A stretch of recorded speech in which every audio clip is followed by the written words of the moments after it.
ክርስቶስን ማግኘት ትፈልጋላችሁ? ያው ክርስቶስ በደጅ ወድቆላችኋል። ርቦት በደጅ ወድቋል። ጠምቶት ደጅ ወድቋል። የሚለብሰው አጥቶ ደጅ ወድቋል። የሚጠጋበት ቤት አጥቶ ደጅ ወድቋል።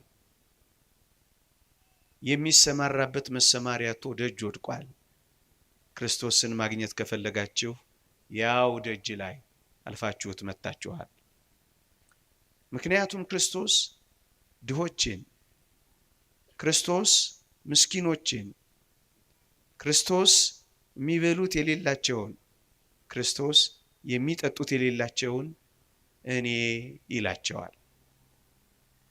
እና ክርስቶስን ማግኘት የሚፈልግ ድሆችን ያገኛል፣ ምስኪኖችን ያገኛል፣ የጨነቃቸውን ያገኛል፣ የጠበባቸውን ያገኛል። ክርስቶስ የት ይገኛል ካላችሁ አድራሻው ይሄው አድራሻው ክርስቶስ ይገኛል። እናስጊጠው፣ ልብስም እንስጠው፣ ስጦታም አንንፈገው፣ ክርስቶስን እንኳን ደህና መጣህ እንበለው የሚለው ሊቁ ለዚህ ነው። ክርስቲያኖች ቅዱስ ዮሐንስ አፈወርቅ በነበረበት ዘመን ህንጻ ቤተ ክርስቲያኑን በጣም እያስጌጡ በቤተ መቅደስ ውስጥ ያሉ ነዋያተ ቅድሳትን እያሟሉ ለቤተ መቅደሱ እጅግ የተዋበ በወርቅ አምድ እያስጌጡ የወርቅ መንበር እየሰሩ የወርቅ ጽዋ እያመጡ ድሃውን ግን የሚረሱ ምስኪኑን ግን የማያግዙ ብዙ ክርስቲያኖችን ሲመለከት ምን እንዳለ ታውቃላችሁ? እንዲህ አላቸው፣ ደሃ ወገንህ በረሃብ እየማቀቀ አንተ የጌታን መንበር በወርቅና በብር ዕቃዎች ብትሞላው ጥቅምህ ምንድነው? ነገር ግን አስቀድመ ደሃውን አብላው፣ ምስኪኑን አጠጣው፣ እንዲሁም አልብሰው፣ በመቀጠል መንበሩን በፈለከው መልክ በወርቅም በብርም አስጊጠው ይላል። መጀመሪያ ግን ይሄንን አስጊጠው፣ ይሄንን አክብረው፣ ይሄንን አስውበው። መጀመሪያ ግን እደጅ የወደቀውን አጥግበው። ያ የወደቀውን መቅደስ ቀና አድርገውና ከዚያ ከፈለክ እዚህ መተህ በወርቅና በብር ትሞላዋለህ ይላል። ያኛውን መቅደስ አዋርደኸው ይሄኛውን መቅደስ ብታከብረው ጥቅም ምንድነው ይላል። ያኛውን መቅደስ አራቁተኸው ይሄኛውን መቅደስ በሐር ጨርቅ ብትሞላው ጥቅም ምንድነው ይላል።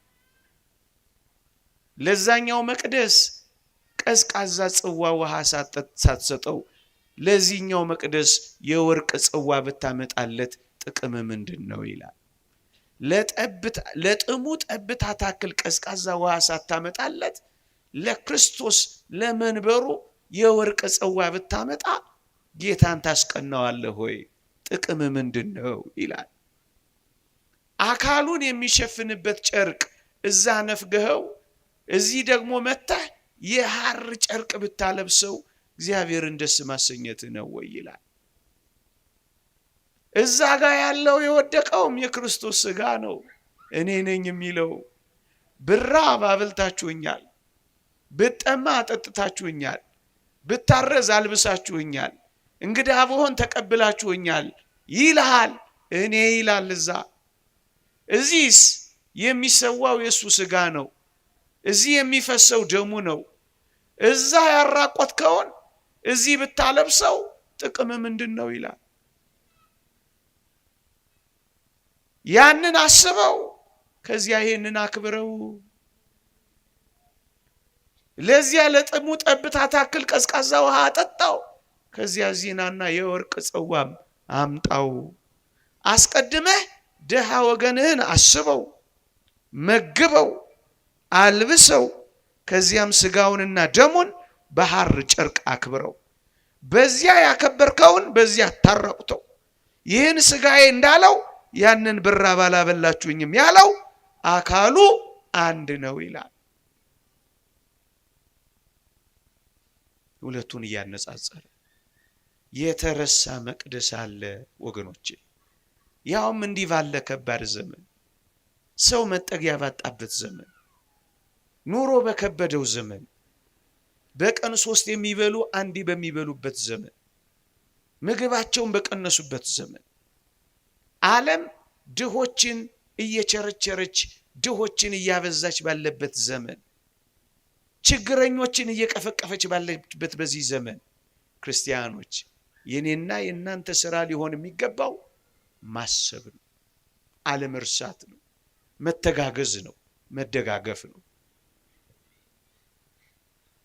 እስኪ ልጠይቃችሁ፣ በዓላቶቻችን፣ ድግሶቻችን፣ ተስካሮቻችን፣ ዝክሮቻችን፣ ሰርጎቻችን፣ የልጆቻችን የልደት በዓላችን፣ እነዚህ ምን ደግሳቸው ድግሶቻችን ሁሉ እስኪ ልጠይቃችሁ ድሆች ይጠሩባቸዋል? የፊት ወንበር ለድሆች ይለቀቃል? የሰራችሁት ጣፋጭ ማዕድ እፍታው የሚወጣው ለድሆች ነው? የፊቱ ወንበር የሚለቀቀው ለማን ነው? በበዓላቶቻችሁ፣ በዝክሮቻችሁ፣ በቅዱሳን የመታሰቢያ በዓላቶቻችን፣ በቤተ ክርስቲያን ታላላቅ በዓላቶቻችን የፊቱ ወንበር የሚለቀቀው ለማን ነው? ቅድሚያ የሚሰጠው ለማን ነው? የወጡ ፍታ የሚወጣው ለማን ነው? ለምለሙ እንጀራ የሚነጠፈው ለማን ነው? ለክርስቶስ ነው። የእግዚአብሔር ቃል እንዲህ ይላል፣ ምእመናን ላንብብላችሁ። ግብዣ ባደረክ ጊዜ ድሆችን፣ ጉንድሾችን፣ አንካሶችን፣ እውሮችን ጥራ፣ የሚመልሱት ብድራት የላቸውምና ብፁዕ ትሆናለህ፣ በጻድቃን ትንሣኤ ይመለስልሃልና ይላል። ድግስ ደግሰሃል? እንግዲያውስ ክርስቶስን ጥራ። ማንን? ድሃውን ጥራው፣ ምስኪኑን አጥግበው፣ ከፍታው አውጣለት፣ ከለመለመው አንጥፍለት፣ ቀዝቃዛ ጽዋ ውሃ ቀርተህ አጠጣው፣ ለምለም እንጀራ አንጥፈህ አጥግበው፣ የፊቱን ወንበር ለክርስቶስ ልቀቅለት። ድሆችን እኔ ነኝ ይላላ። ክርስቶስን ማግኘት ትፈልጋላችሁ? እንግዲያው ድሆችን የፊት ወንበር ልቀቁላቸዋ። እንካ በንካ አታርጉታ። ለሰጠኝ ልስጠው፣ ለጋበዘኝ ልጋብዘው አታድርጉታ። ለክርስቶስ የፊት ወንበር ትለቃላችሁ ወገኖቼ። እንደው የእውነት እንነጋገር ከተባለ ክርስቶስ ከድግሶቻችን፣ ክርስቶስ ከበዓላቶቻችን፣ ክርስቶስ ከዝክሮቻችን በዘበኛ አልተባረረም። ድሆች ቅድሚያ ይገባሉ። ድሆች መጨረሻም ከተሰጣቸው እንጃ እናያለን እኮ። ክርስቶስ በዘበኛ ተባሯል ስላችሁ፣ ክርስቶስ በር ተዘግቶበታል ስላችሁ፣ ክርስቶስ እየጮኸና እየለመነ እኛ ጩኸቱን ከመስማት ፈቀቅ ብለናል ስላችሁ፣ ዙፋን ላይ ያስቀመጠልን አምላክ ጠራራ ፀሐይ ላይ ድንጋይ ላይ ያላነጠፍ ነው? ድሆች አልተባረሩ፣ በር አልተዘጋባቸው፣ ጩኸታቸው አልተደመጠም። ክርስቶስ ተባሯል። ክርስቶስ በር ተዘግቶበታል። ከዋናው ማዕድ ላይ ተገፍትሯል። ፍርፋሪ እንኳን ለመስጠት ቸግሮናል። ድሮ አውቅ ነበር፣ ዩኒቨርሲቲዎች አካባቢ ፍርፋሪ እንኳን ይሰጥ ነበር። ሆቴሎች አካባቢም ጥቂት ፍርፋሪዎች ይቸሩ ነበር። እንሰማለን በዚህ ዘመን ፍርፋሪ እንኳን በሽያጭ ሆኗል ይላሉ። እንጃ በዋጋ ከፍለው ነው ፍርፋሪያችንን እንኳን የሚያገኙት። ድሆች ከዋናው ማዕድ ቅድሚያ ስጧቸው የተባለውን ውራ እንኳን አላረግናቸው። እፊት አምጧቸው የተባለውን ኋላ እንኳን አላሰለፍናቸው። ታዲያ ድሆች አልተረሱ ወገኖቼ? ከዋናው ማዕድ አልተገፈተሩም? ምናልባት ከተረፈን እሱንም ለቋንቋዬ ይቅርታ አድርጉልኝ፣ እናንተን ማሰቀቅ ፈልጌ አይደለም። ሶፍት የተቀላቀለበት ሳይቀር እንኳን ነው የምንወረውርላቸው። ይቅርታ አድርጉልኝ። የጋጥነውን አጥንት እንኳን አይደለም ከምረን የምንወረውርላቸው። ክርስቶስ ውሻ ነው እንዴ እናንተ? ለውሻ እንኳን የማይሰጥ ለድሃ ይሰጣል። የሻገተ የጃጀ የተረሳ የወደቀ ግፍ አልበዛም? እሺ ሌሎችን እየወቀስን እኛ ክርስቲያኖች አንወቀስም? እንተሳሰባለን? የዓለም መሪዎችስ አስቡ። እኛ ለሰዎች ማሰብ ችለናል። ሰው ጉዳያችን ሆኗል። ያልተባረረም ክርስቶስ እንዲህ ይላል ሊቁ ዮሐንስ አፈወርቅ፣ አንተ ከተገቢው በላይ ትመገባለህ፣ ክርስቶስ ግን የሚያስፈልገውን እንኳን አልበላም። አንተ የተለያዩ ኬኮችን ትበላለህ፣ ክርስቶስ ግን ቁራሽ ዳቦ እንኳን አላገኘም ይላል። እሺ ይሁን፣ ጥገብ፣ ቢያንስ ትንሽ እራፊ አትሰጠው? እሺ ግድ የለም ኬክ ብላ፣ ቢያንስ ትንሽ የደረቀ ዳቦ እንኳን ለድሃ አትተው? ምዕመናን ለምን አሁን እንደምንጾም ታውቃላችሁ? ልንገራችሁ። የምንጾመው ክርስቶስን ለማገልገል ለመራብ ነው። የምንራበው ለምንድን ነው ካላችሁ፣ ለድሆች እንድንራራ ነው። መራብን ስንለምድ ለሚራቡት መራራት እንድንለምድ ነው። ለዛ ነው እኮ የምንጾመው። ጠግበን በልተን ድሆችን እንድናስቀና አይደለም። ማለዳ የጾምነውን በምሳ የተውነውን ለድሆች እንድናካፍለው ብቻ ነው የምንጾመው። ጾም እኮ ይሄን ማካፈል እኮ ነው ጾም ወገኖቼ። የኛ የሆነውን ለሌሎች ለመስጠት መልመድ ማለት ነው። ሀብት መናቅን መማር ማለት ነው መጾም ወገኖቼ።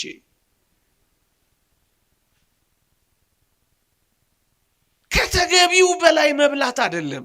በመጠን እየተመገቡ በመጠን የተመገብነውን ለሌሎች ደግሞ ለሚራቡ መለገስ ማለት ነው ጾም ማለት።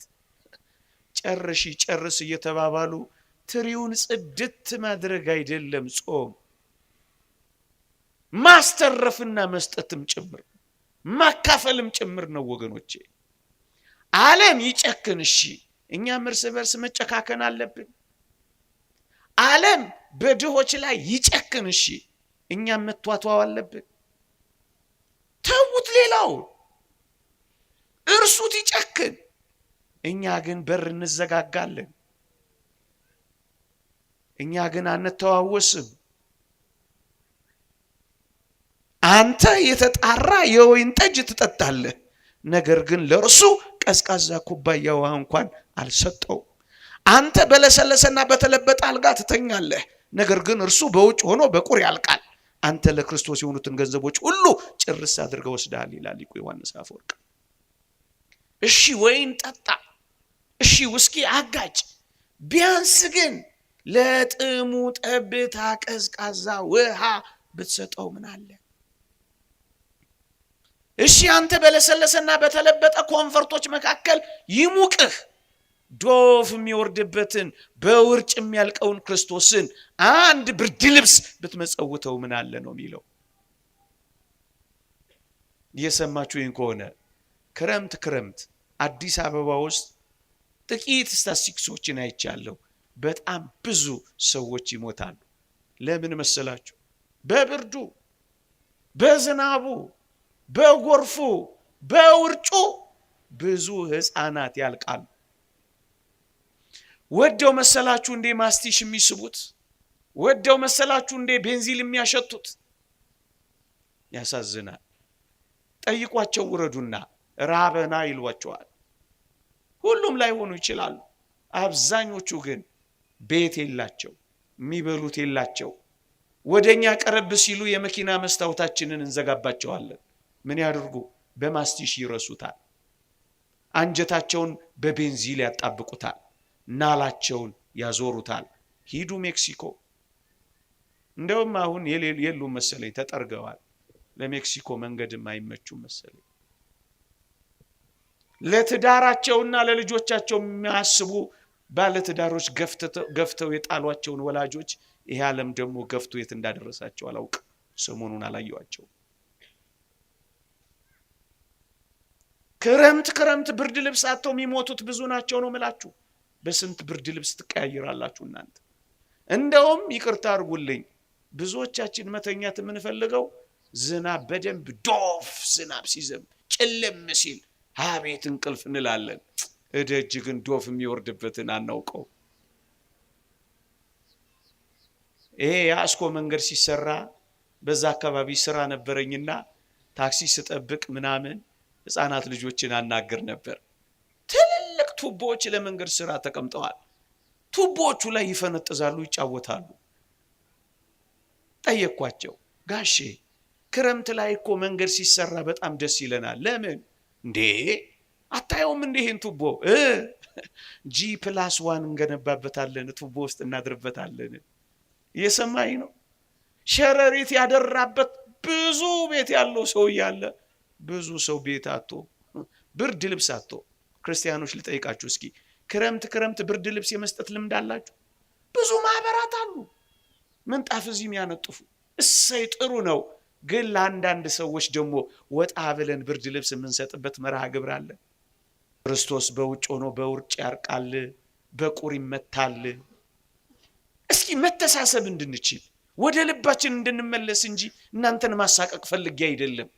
አሁን ባለባችሁ ጫና ላይ ሌላ ጫና መፍጠር አይደለም። ይሄንን ጫና በጋራ እንድንካፈለው ለማድረግ ነው። ምዕመናን በወር አንድ ድሃ አላችሁ የምትረዱት፣ ድሃ ጓደኛ አላችሁ፣ ምስኪን ጓደኛ አላችሁ የምታካፍሉት፣ ቁርሳችሁን የምታካፍሉት፣ ምሳችሁን የምታካፍሉት። ምሳችሁን ይዛችሁ ስትወጡ ትንሽ ከፍላችሁ የምታጎርሱት አላችሁ። ክርስትና ማለት እኮ ይሄ ነው። ሌላ ምንድን ነው? ጉባኤ ብቻ፣ ሴሬሞኒ ብቻ፣ በዓል ማክበር ብቻ፣ ቄጤማ መጎዝጎዝ ብቻ፣ ነጠላ መልበስ ብቻ፣ ገዳም መሄድ ብቻ አይደለም እኮ። በዋናነት የዳነው በመስጠት ነው፣ የምንድነው በመስጠት ነው ወገኖቼ። የመጨረሻው የጌታችን ቃል ብራብ፣ ብጠማ፣ ብታረዝ፣ እንግዳ በሆነ አይደለም የሚለው ወገኖቼ።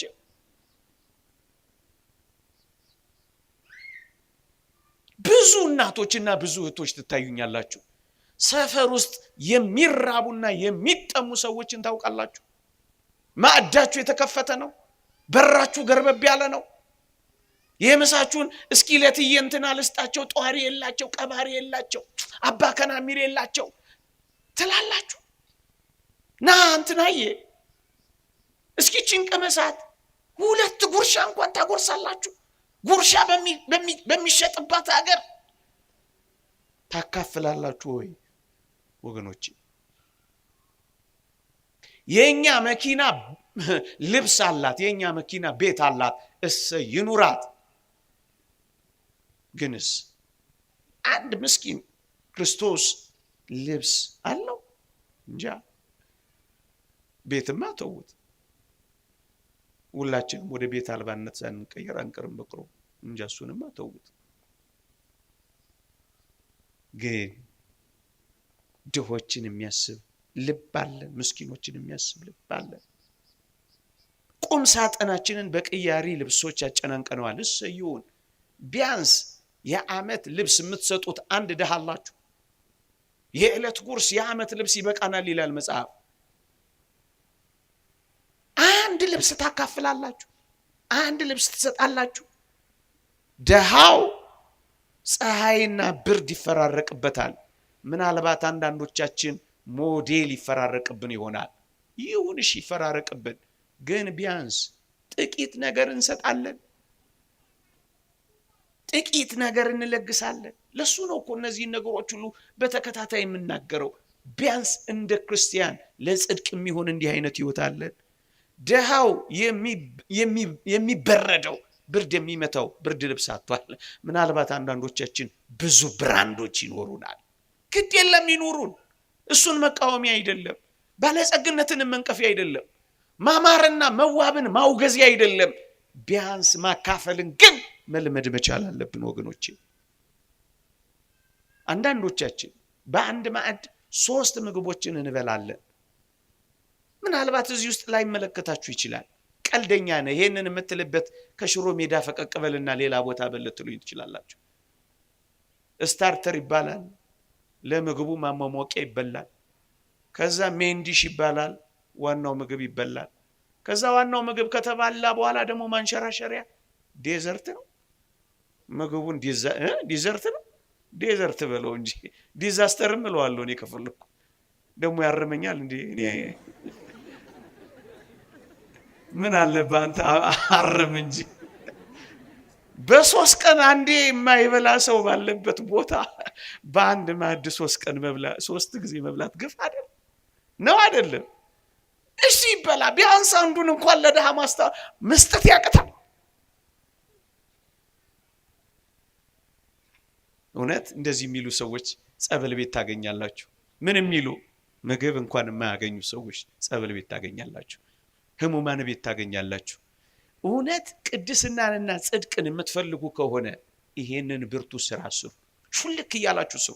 በተለይ እህቶች ትችላላችሁ። ኦርቶዶክሳውያን ሰብሰብ ብንል እኮ ምርጥ የምግብ ማዕከላት በየአጥቢያው እኮ መክፈት እንችላለን። አርብ የሚመግቡ እኮ አሉ፣ ስም አልጠቅስማው። አርብ ድሆችን የሚመግቡ አሉ። አንደኛው አርብ የሆነው ደብር ቢመግብ፣ አንደኛው ሐሙስ የሆነው ደብር ቢመግብ ድሆች በልተው እንደሚያድሩ ታውቃላችሁ። ጠጥተው እንደሚረኩ ታውቃላችሁ። የሚራቡ ሰዎች እንደማይኖሩ ታውቃላችሁ። እስኪ ቢያንስ እንስራው ይሄንን። ጥቂት ገቱ ያላችሁ፣ ጥቂት ልቡ ያላችሁ ክርስቲያኖች እስኪ ይሄንን እንስራው። አንድ የተባረከ ሰው አይደለ? የአዲስ አበባን ብቻ አይደለም የኢትዮጵያን ሸክም ሁሉ የተሸከመው ነው አይደለም? ነው። አንድ ሊቅ እንዲህ ይላል፣ ድምጽ ይሰማችኋል? አንድ ሊቅ እንዲህ ይላል፣ ክርስቶስ በረሃብ ምክንያት ለሞት ከተቃረበ በጌጣጌጥ ያሸበረቀው ማንነት ላንተ ምንድነው ይላል። እየሰማችሁ ነው? ክርስቶስ ደሃውን ነው እኮ በረሃብ ምክንያት ለሞት ከተቃረበ በጌጣጌጥ ያሸበረቀው ማንነት ላንተ ምንድነው ይላል። ወርቃችን ምንድነው? ክርስቶስ ከወደቀ። ጌጣችን ምንድነው? ክርስቶስ ከተራበ። ለክርስቶስ እንዲህ እኮ ነው እንዴ። ዊጋችን ምንድነው እንዴ? ኮስሞቲክሳችን ምንድነው እንዴ? ምንድነው? አንዳንዶች አውሮፓውያንና አሜሪካውያንን እንወቅስ የለ 8 ቢሊዮን ዶላር የውሻ ምግብ ትሉ የለ እንዴ? ይሄ ሁሉ ገንዘብ ለዊግ ግፋ ይሁን ቀን የሚገፋ ያለ ብቻ እንደው ብዙን ነገር ለማውገዝ ፈልጌ አይደለም። የተወደዳችሁ ኦርቶዶክሳውያን ክርስቶስ በረሃብ ምክንያት ለሞት ከተቃረበ የኛ ጌጣጌጥ ምንድነው ነው የሚለው። ጌጥህ ደሃ ነው፣ ወርቅህ ምስኪኑ ነው፣ ማሸብረቅህ በደሃው ህይወት ነው። ወገኖቼ እንደሱ እኮ ነው። የእግዚአብሔር ቃልን ቀስ ብዬ ላንብብላችሁ። በተለይ እህቶቼ ስሙኝ። እግዚአብሔርን እንፈራለን ለሚሉ ሴቶች እንደሚገባ መልካም በማድረግ እንጂ በሹሩባና በወርቅ ወይም በእንቁ ወይም ዋጋው እጅግ በከበረ ልብስ አይሸለሙ ይላል። አንደኛ ጢሞቴዎስ መልእክት ምዕራፍ 2 ቁጥር 8 በወርቅ በእንቁ እጅግ ዋጋው በከበረ ልብስ አይሸለሙ፣ ይልቅስ መልካም በማድረግ ድሆችን በመመገብ በትሩፋት በማጌጥ ምስኪኖችን በማሳረፍ የጨነቃቸውን በማቅለል በዚያ ጊጡ፣ በዚያ ሸብርቁ፣ በዚህ ተዋቡ። እንደዚህ ነው የሚለው መጽሐፋችን። በትሩፋት ታጌጡ ዘንድ እወዳለሁ ነው እኮ የሚለው።